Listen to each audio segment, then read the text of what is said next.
Hello everyone, welcome back. तो कल हम सॉल्व कर रहे थे आपका प्रैक्टिकल एग्जाम्पल नंबर 2, राइट, जिसमें हमने रिवैल्यूएशन अकाउंट की एंट्रीज करके रखी थी, राइट, क्योंकि हमें इसमें जर्नल एंट्रीज पूछी है और कुछ नहीं पूछा है। क्वेश्चन में उन्होंने सिर्फ आपको जर्नल एंट्री देने के लिए कहा है। तो when they ask you to prepare journal entries को कंप्लीट करने के लिए हमें रिवैल्यूएशन अकाउंट की जरूरत पड़ेगी। तो कल जाते जाते हमने सारे डेबिट में आइटम्स लिखे थे, क्रेडिट में आइटम्स लिखे थे, प्रॉफिट वाले आइटम्स क्रेडिट में लिखे थे, राइट। हमें किस किस पर प्रॉफिट हो रहा था, लैंड एंड बिल्डिंग एप्रिसिएट की थी, स्टॉक एप्रिसिएट किया था तो उस पर प्रॉफिट हो रहा था, राइट। फिर plant and machinery, furniture and fixtures and RDD की वजह से नुकसान हो रहा था तो वो एंट्रीज हमने डेबिट में की थी।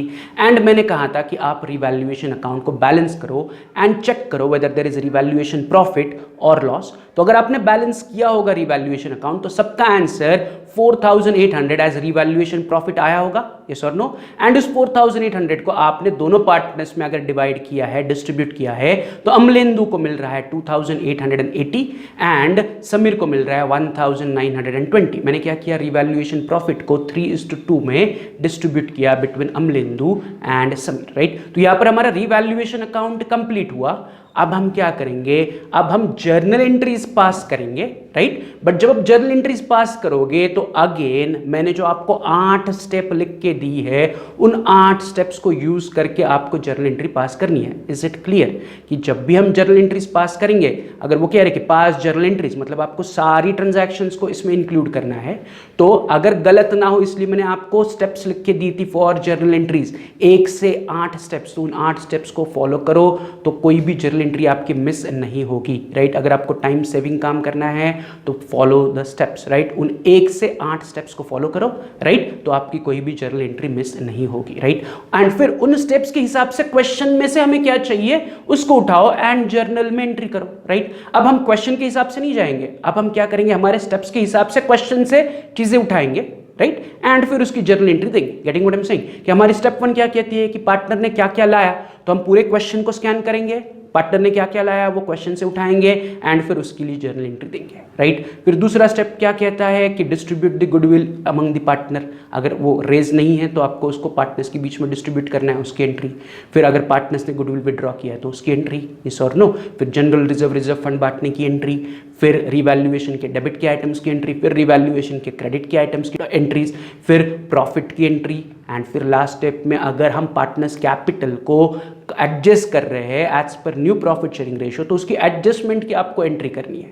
तो ये 8 स्टेप फॉलो करोगे तो कभी भी कुछ भी मिस नहीं होगा, everything will be get covered, yes और नो। तो जब हम जर्नल एंट्री करेंगे तो आपके सामने ये 8 स्टेप्स लिखी हुई होनी चाहिए। तो मैंने कहा था कि एक पेज पर, अलग से पेज पर या आपके नोटबुक में पीछे इन 8 स्टेप्स को लिख के रखो, राइट। अब सम सॉल्व करते वक्त उन स्टेप्स का सहारा लेना है, राइट। तो जर्नल एंट्रीज जब भी दोगे follow those 8 steps while giving journal entry in admission of partner, right. Ledger बनाते वक्त अगर जर्नल एंट्री नहीं पूछी है तो लेजर बनाते वक्त देयर आर ओनली 4 स्टेप्स, तो वो सिंपली 4 स्टेप फॉलो करो, आपका क्वेश्चन बैलेंस शीट टैली होगा। बट जर्नल एंट्री देनी है तो देयर आर 8 स्टेप्स, राइट। तो ये 8 स्टेप्स ऐसे डिजाइन किए मैंने कि आपका कोई भी ट्रांजैक्शन इसमें से मिस नहीं होगा। Is it clear? तो shall we start journal entry. तो ऑलरेडी पहले पेज पे आ रहा हूं, ये हमारा रिवैल्यूएशन अकाउंट है, इसका रेफरेंस जब हमें चाहिए तब हम इस पर आते हैं। अभी मैं पहले पेज पर आ रहा हूं, दिस इज फुल पेज जो मैंने जर्नल के लिए ड्रॉ किया है। तो पहले मैं इस पेज को कंप्लीट करूंगा, यहां जगह खत्म होने के बाद फिर मैं सेकंड पेज का जो हाफ पार्ट है उसे यूज करूंगा, right. So give me what is the step number 1 for journal entry. तो हमारी step number 1 for journal entry is कि नया पार्टनर ने जो पैसा लाया वो किस किस चीज के लिए लाया एंड कितना लाया, राइट। तो अगर मैं एडजस्टमेंट को स्कैन कर रहा हूं तो मुझे पहली एडजस्टमेंट में दिख रहा है ही shall pay 16,000 as his share of goodwill, right. And उसके आगे वो कह रहे हैं 50% amount of goodwill shall be withdrawn by old partner. So I am not interested goodwill withdrawn by old partner, I am just interested right now in step 1 कि नए partner ने कितना कैश लाया। तो पहले एडजस्टमेंट के हिसाब से नए पार्टनर ने 16,000 रुपीज गुडविल के लिए कैश लाई। एंड अगर मैं स्कैन करता हूं तो सेकंड एडजस्टमेंट में वो कह रहे he shall bring 20,000 as his share of capital for 1/4 share in future profit. तो पहले एडजस्टमेंट में उसने कहा 16,000 रुपए गुडविल के लिए लाया पैसा, एंड दूसरे एडजस्टमेंट वो कह रहे हैं 20,000 रुपीज कैपिटल के लिए लाया। तो अगर मैं 16,000 गुडविल का एंड 20,000 कैपिटल का ऐड करता हूं तो नए पार्टनर ने टोटल 36,000 रुपीज कैश लाई, पैसा लाया। 16,000 गुडविल के लिए लाया, 20,000 रुपया कैपिटल के लिए लाया, तो total cash brought in by new partner is 36,000। Is it clear? ये क्लियर है कि टोटल कितना पैसा लाया नए पार्टनर ने? 36,000। कैसे 36,000? 16,000 गुडविल के, 20,000 कैपिटल के, तो 16,000 प्लस 20,000 इज 36,000। सो बिजनेस में टोटल 36,000 कैश जमा हुई। किस लिए? 16,000 गुडविल के जमा हुए एंड 20,000 जो नया पार्टनर है परेश का कैपिटल जमा हुआ। Is it clear? तो बस इसी लॉजिक पर मैं अपना पहला जर्नल एंट्री दूंगा, राइट? पहले मैं तो डेट लिख रहा हूं 1 अप्रैल 2017, तो फिर से डेट लिखने की जरूरत नहीं, इसी डेट पे सारी एंट्रीज हो रही है। तो 1 अप्रैल 2017 की मेरी पहली एंट्री होगी कि बिजनेस में क्या आ रहा है? कैश आ रहा है। बट यहां पर क्वेश्चन में बैलेंस शीट में चेक करो सब लोग अपने अपने सामने कि यहां पर कैश के बारे में इंफॉर्मेशन है एसेट्स में या बैंक के बारे में इंफॉर्मेशन, तो उन्होंने कैश एट बैंक के बारे में इंफॉर्मेशन दिया है। मतलब जहां जहां मैं कैश कह रहा हूं मुझे अकाउंटिंग में उसे बैंक कहना है। तो मैं पहली एंट्री लिख रहा हूं बैंक अकाउंट डेबिट की, जो नए पार्टनर ने पैसे लाए 36,000 वो बैंक अकाउंट में जमा हुए, तो bank account debit 36,000, total 36,000 bank में जमा हुए। 2 ये 36,000 कौन दे रहा है एंड क्यों दे रहा है? तो ये नया पार्टनर दे रहा है 16,000 गुडविल के लिए एंड 20,000 उसके कैपिटल के लिए। तो ऑन द नेक्स्ट लाइन में लिख रहा हूं 2 गुडविल अकाउंट 16,000 की, इस 36 में से 16,000 गुडविल के है एंड 2 परेश कैपिटल 20,000। नए पार्टनर का नाम क्या है? परेश, तो परेश का कैपिटल इज 20,000। तो 36 का ब्रेकअप 16,000 गुडविल 20,000 कैपिटल। नरेशन में मैं लिखूंगा being cash brought in by new partner for his share of capital and goodwill. उसने अपने हिस्से का कैपिटल एंड गुडविल के लिए बिजनेस में कैश लाया। सिंपल है। तो ये पहले स्टेप के हिसाब से पहली हमारी ट्रांजैक्शन हो गई, यस और नो? तो पहली स्टेप क्या कहती है कि पार्टनर ने, नए पार्टनर ने क्या क्या कैश लाई, कितनी लाई, उसके लिए जर्नल एंट्री दे दो, तो मैंने दे दी, राइट? अब स्टेप 2 में हमें क्या करना है? गुडविल को पुराने पार्टनर्स के बीच में उनके सैक्रिफाइस रेशियो में डिस्ट्रीब्यूट करना है। क्या है स्टेप नंबर 2? पुराने पार्टनर्स के बीच में गुडविल को सैक्रिफाइस रेशियो में डिस्ट्रीब्यूट करो, राइट? तो अगेन यहां पर हमें सैक्रिफाइस रेशियो निकालने की जरूरत है क्या? तो कल हमने क्वेश्चन पढ़ा, तो क्वेश्चन में आपके पास पुराना रेशियो 3:2 है, बट नए रेशियो के बारे में कहीं पर उन्होंने कोई इंफॉर्मेशन नहीं दी कि नया रेशियो इज 3:1:1 या नया रेशियो इज 5:4:2। ऐसा नए रेशियो उन्होंने नहीं कहा, उन्होंने नए पार्टनर का हिस्सा बोला है 1/4, राइट? तो अगर मैं जाऊंगा नया रेशियो कैलकुलेट करूंगा एंड सैक्रिफाइस रेशियो कैलकुलेट करूंगा तो I will get sacrifice ratio exactly equal to my old ratio. तो मैंने ये आपको शॉर्टकट पहले भी बताया, लॉजिक पहले भी बताया कि अगर आप ओल्ड रेशियो कैलकुलेट करोगे, सैक्रिफाइस रेशियो कैलकुलेट करोगे तो will get exactly sacrifice ratio as 3:2। तो हमारी स्टेप 2 में हमें क्या करना है कि जो नए पार्टनर ने गुडविल लाया है 16,000, उसे पुराने पार्टनर्स के बीच में आपको क्या करना है? डिस्ट्रीब्यूट करना है इन देयर सैक्रिफाइस रेशियो। तो मेरी एंट्री नंबर 2, अगेन यहां पर हम कोई एडजस्टमेंट का रेफरेंस नहीं ले रहे, जो गुडविल आया उसे बस पुराने पार्टनर्स के बीच में इन सैक्रिफाइस रेशियो डिस्ट्रीब्यूट करो, बस इतना ही करना है आपको। Getting what I am saying? तो यहां पर हमें एडजस्टमेंट में देखने की जरूरत नहीं है, गुडविल को हम खुद से ही डिस्ट्रीब्यूट करते हैं ना पार्टनर्स के बीच में, तो वही करना है, राइट? तो स्टेप 2 को फॉलो कर रहे हो। स्टेप 2 क्या कहता है कि नए पार्टनर ने लाया हुआ गुडविल पुराने पार्टनर्स के बीच में डिस्ट्रीब्यूट करने की एंट्री करो। कैसे डिस्ट्रीब्यूट करेंगे उनके बीच में? सैक्रिफाइस रेशियो में डिस्ट्रीब्यूट करेंगे। तो my entry number 2 will be goodwill account debit 16,000। कितना मैं लिख रहा हूं? Goodwill account debit 16,000, right? क्यों 16,000? पहले एंट्री में देखो गुडविल कितना आ रहा है? 16,000 आ रहा है, तो गुडविल अकाउंट डेबिट 16,000। 2 मुझे इन्हें पुराने पार्टनर्स के बीच में डिस्ट्रीब्यूट कर रहा हूं, तो मैं नेक्स्ट लाइन पर लिख रहा हूं 2 अमलेंदुस कैपिटल अकाउंट एंड 2 दूसरा कौन पार्टनर है? 2 समीर कैपिटल अकाउंट, राइट? अब उनके सामने जब मैं अमाउंट लिखूंगा तो जो 16,000 गुडविल है उसे मैं सैक्रिफाइस रेशियो यानी कि ही ओल्ड रेशियो यानी कि ही 3:2 में डिस्ट्रीब्यूट करके लिखूंगा। तो कितना आएगा उनका अमाउंट? तो अमलेंदु के सामने मैं लिखूंगा 9,600, मतलब 2 अमलेंदुस कैपिटल 9,600 एंड समीर के सामने लिखूंगा 2 समीर कैपिटल 6,400, राइट? तो मैंने क्या किया? 16,000 का जो गुडविल आया था उसे पुराने पार्टनर्स के बीच में उनके सैक्रिफाइस रेशियो में डिस्ट्रीब्यूट किया। तो सैक्रिफाइस रेशियो यहां पर exactly is equal to old ratio, that is 3:2, nothing but मैंने 16,000 जो गुडविल की अमाउंट थी वो दोनों पार्टनर्स के बीच में 3:2 में डिस्ट्रीब्यूट कर दी, राइट? तो ये हमारा स्टेप नंबर 2 हुआ। नरेशन में मैं लिखूंगा being goodwill distributed to old partners in sacrifice ratio. Narration में यू हैव टू राइट कि हमने पुराने पार्टनर्स के बीच में गुडविल डिस्ट्रीब्यूट किया इन सैक्रिफाइस रेशियो। तो यहां पर हमारी स्टेप 2 कंप्लीट हुई। स्टेप 1 के हिसाब से उसने cash lie for capital and goodwill, उसकी हमने एंट्री कर दी, और फिर जो गुडविल के लिए कैश लाई वो पुराने पार्टनर्स के बीच में मैंने सैक्रिफाइस रेशियो में डिस्ट्रीब्यूट की। अब हम चलते हैं ऑन स्टेप नंबर 3 पर, राइट। तो स्टेप 3 क्या कहता है? तो स्टेप 3 कहता है goodwill withdrawn by old partner. हमें किस चीज का एंट्री करना है स्टेप 3 में? Goodwill withdrawn by old partners. अगर है तो उसे रिकॉर्ड करो। तो है क्या आज के क्वेश्चन में goodwill withdrawn by old partner? Answer is yes. हमें एडजस्टमेंट 1 में, मैं फिर से एडजस्टमेंट 1 को सामने लेके आ रहा हूं, तो एडजस्टमेंट 1 में वो कह रहे थे कि नए पार्टनर ने 16,000 गुडविल लाया एंड आगे वो कह रहे हैं 50% amount of goodwill shall be withdrawn by old partners। तो 50% of amount will be withdrawn by old partner, मतलब अभी सेकेंड एंट्री में हमने पार्टनर्स के नाम पर जितना अमाउंट क्रेडिट किया है उसकी आधी आधी अमाउंट दोनों ने बिजनेस से विड्रॉ की। विड्रॉ की मतलब क्या? विड्रॉ किया पैसा, मतलब बैंक से पैसा जाएगा। कौन लेके जाएगा? अमलेंदु एंड समीर। तो मेरी स्टेप 3 की जर्नल एंट्री इस बार बनेगी, मैं कहूंगा Amalendu's capital account debit, right, Sameer's capital account debit. दोनों को डेबिट क्यों? क्योंकि डेबिट द रिसीवर, वो बिजनेस से पैसा निकाल रहे हैं, उनको पैसा मिल रहा है, तो डेबिट द रिसीवर, इन दोनों को डेबिट किया। 2 कहां से पैसा निकाल रहे हैं? वो बैंक से, तो to bank account, right. But अब इनकी अमाउंट जब मैं कैलकुलेट करूंगा तो वो पूरा गुडविल का पैसा नहीं निकाल रहे हैं, वो गुडविल का आधा पैसा निकाल रहे हैं। तो मैं एंट्री नंबर 2 का रेफरेंस ले रहा हूं। एंट्री नंबर 2 में, जर्नल एंट्री नंबर 2 में मैंने अमलेंदु के सामने 9,600 कैपिटल लिखा था, मतलब अमलेंदु के नाम पर 9,600 का गुडविल जमा है। उस 9,600 का आधा यानी कि 4,800 अब मैं उसे डेबिट करूंगा because is withdrawing 50% of the amount of goodwill. तो अमलेंदु के सामने गुडविल के 9,600 थे, उसका आधा became 4,800 and same is with Sameer. Entry number 2 में टू समीर कैपिटल हमने लिखा था 6,400, उसका आधा यानी कि 3,200 मैं थर्ड एंट्री में उसके सामने डेबिट करूंगा। तो मैंने क्या किया? दोनों ने गुडविल विदड्रॉ किया, बट कितना? जितना एंट्री नंबर 2 में उनको क्रेडिट है उसका आधा आधा। तो एंट्री नंबर 2 में उनको क्रेडिट था, गुडविल उनका फायदा है इसलिए उनको क्रेडिट हुआ, बट ये फायदा वो विदड्रॉ कर रहे हैं, इसलिए अब सेकंड एंट्री में मैंने दोनों को डेबिट किया, but with the half amount, 50% amount. तो फर्स्ट सेकंड एंट्री में जब हमने उनको गुडविल डिस्ट्रीब्यूट किया था तब उनको मैंने कितना गुडविल क्रेडिट किया था? 6,400 किया था मैंने समीर को एंड 9,600 मैंने किया था अमलेंदु को। एग्जैक्टली उनका आधा आधा मैंने सेकंड एंट्री में डेबिट किया। तो उन दोनों का मैं टोटल करूंगा तो टू बैंक में क्रेडिट होगा 8,000, मतलब दोनों ने मिला के 8,000 रुपए बैंक से निकाले। एग्जैक्टली गुडविल के 16,000 थे, एग्जैक्टली उसका आधा 8,000 बैंक से चला गया, राइट।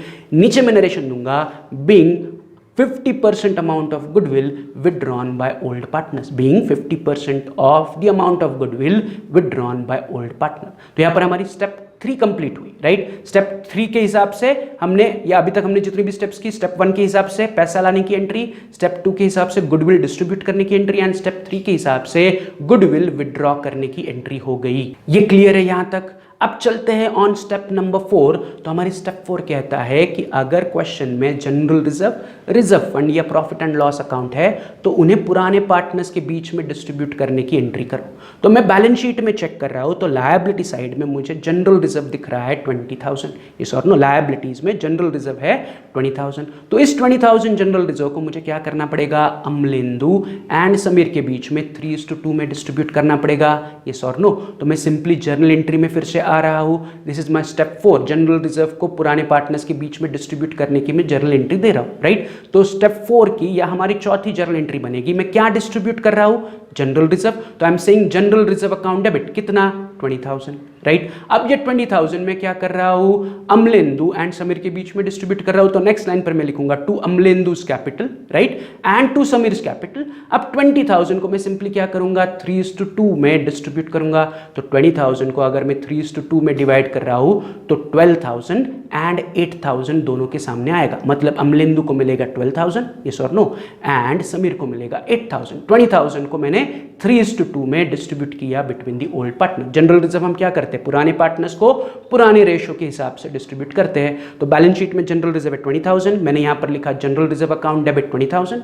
अब ये 20,000 हम पुराने पार्टनर्स के बीच में डिस्ट्रीब्यूट कर रहे हैं, तो to Amalendu's capital 12,000 and to Sameer's capital 8,000। 20,000 को मैंने 3:2 यानी कि 12,000 8,000 दोनों पार्टनर्स में डिस्ट्रीब्यूट किया। तो मेरी नरेशन बनेगी, being general reserve distributed between old partner in old ratio. मैंने जनरल रिजर्व को पुराने पार्टनर्स के बीच में पुराने रेशियो में डिस्ट्रीब्यूट किया।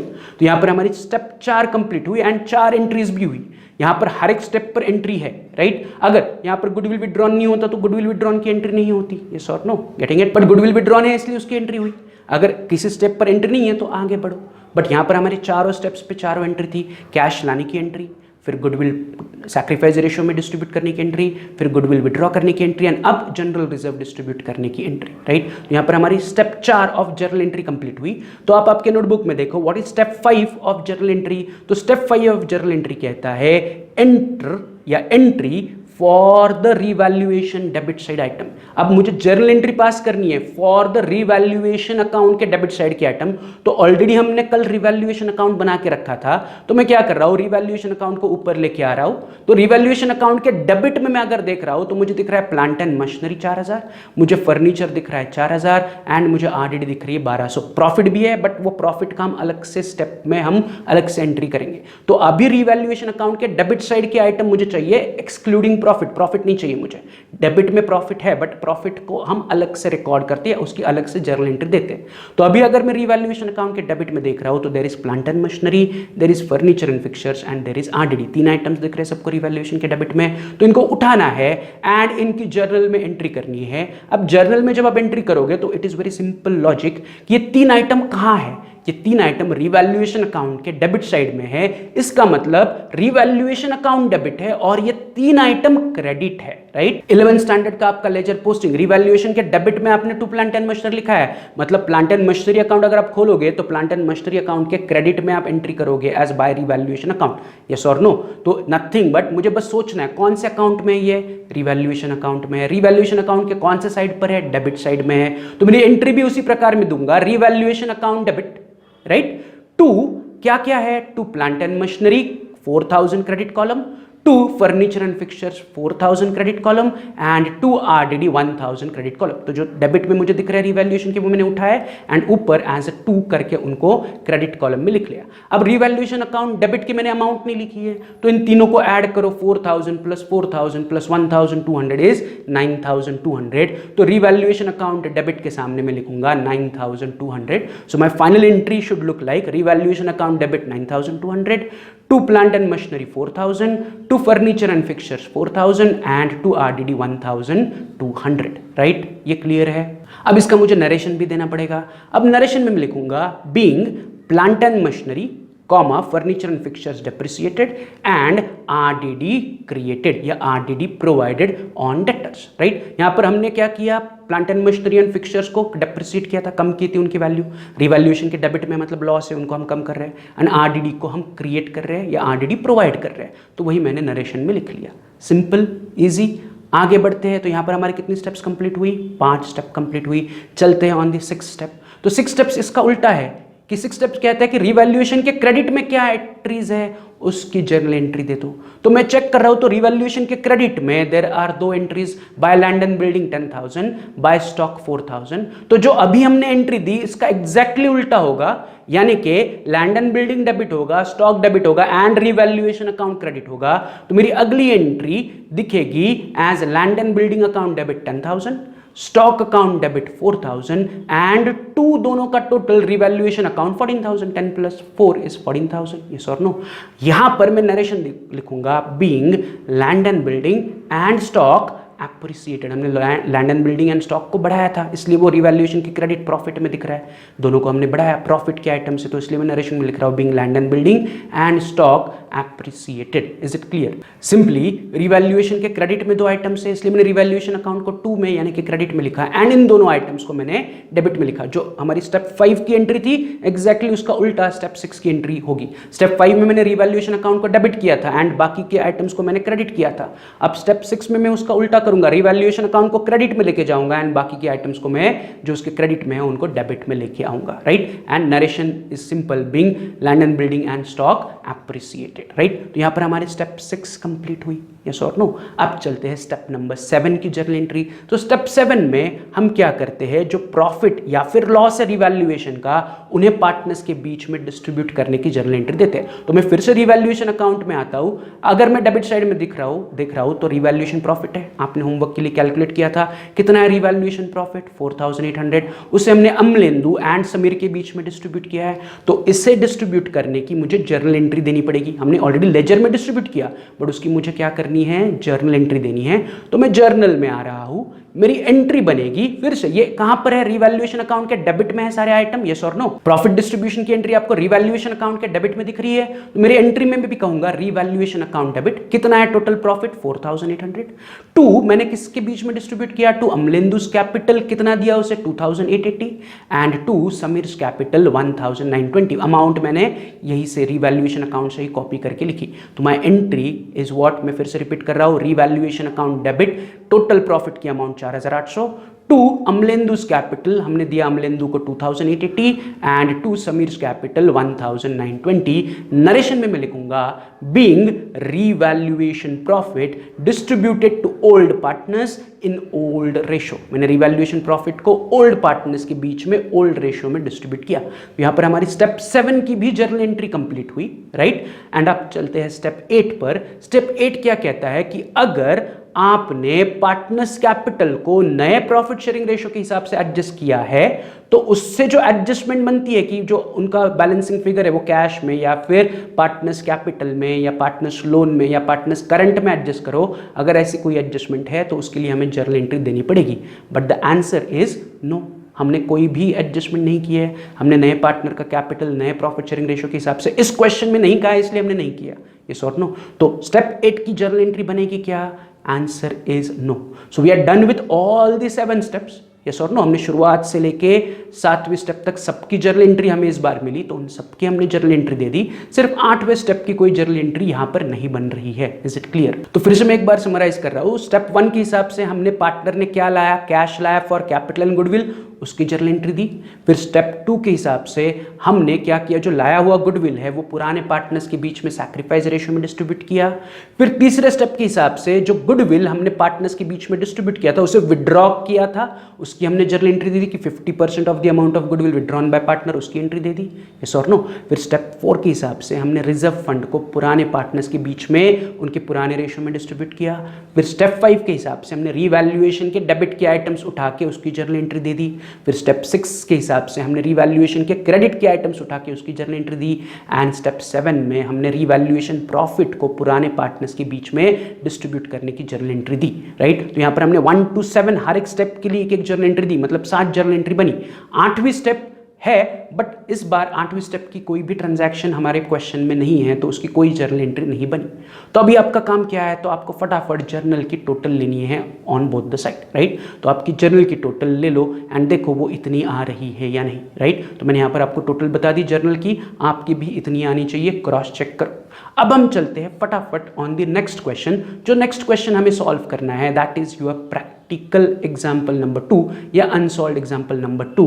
तो वो क्या कह रहे हैं, mister Kishore and mister Lal were in partnership sharing profit and losses 3/4 and 1/4 respectively. तो उनका profit sharing ratio is nothing but 3:1। Is it clear? अब उनकी बैलेंस शीट दी है नीचे, balance sheet as on 31 March 2018। Liabilities में क्रेडिटर्स है, जनरल रिजर्व है, दोनों का कैपिटल है।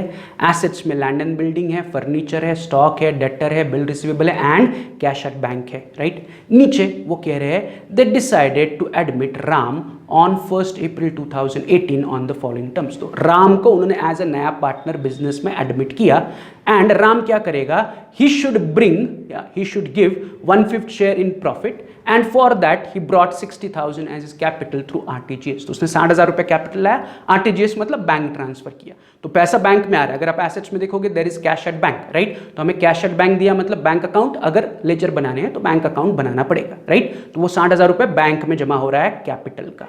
दूसरे एडजस्टमेंट वो कह रहे हैं गुडविल शुड बी रेज। कल वाले क्वेश्चन में जैसे हमने किया था गुडविल शुड बी रेज, यहां पर गुडविल आपको रेज करना है, राइट। तीसरा appreciate land and building by 20%।